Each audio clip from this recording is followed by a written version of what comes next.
Another new question at GCSE for you.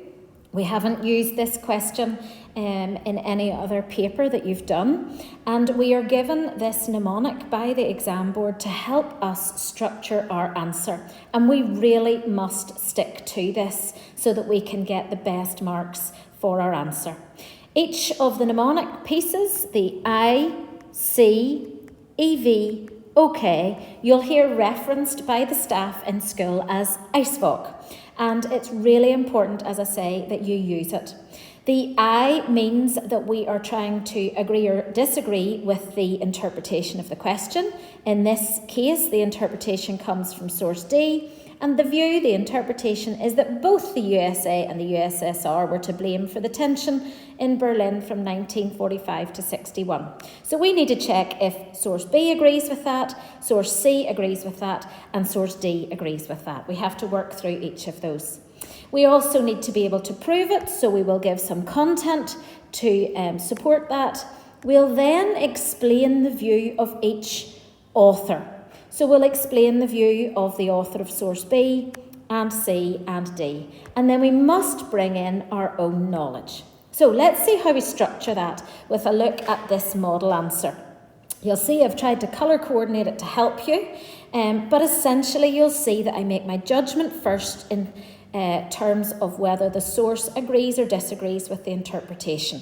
So we'll see that source B disagrees because, and then I've given a reason, they have suggested in source B that it lays the blame not on both the USA and the USSR, but just with the USSR. Then you'll see I have brought in a quote. That's my content, that's the C part. And the quote is from source B: "They woke up to find East German soldiers sealing off the city." Then I'm trying to explain the view of that author. So the author is a British reporter. He would say that. We're explaining why he holds that view, because he will prefer capitalism and democracy rather than communism. That's the context he lives and works in.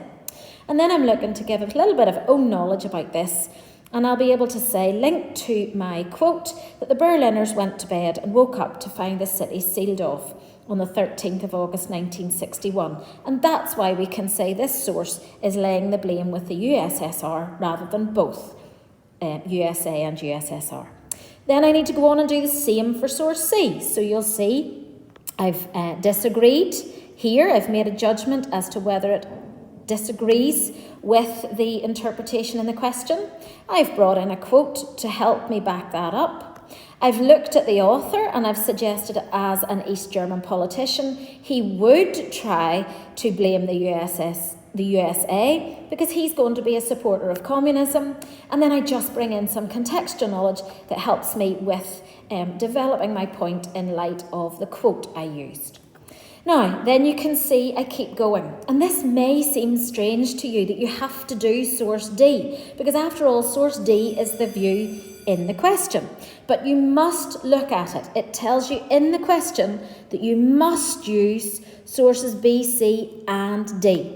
So we can assume that source D will agree with the interpretation because ultimately it's in the question. And you can see I've stated that there in my answer. Then I want to give a quote to back that up.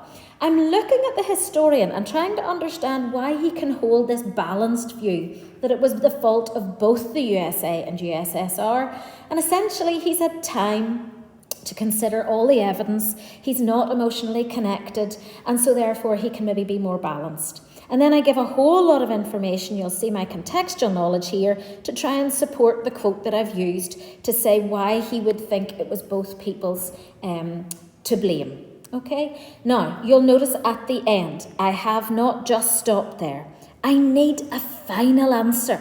How far do I agree with the view? Well, in conclusion, I do agree that both the USA and the USSR were to blame.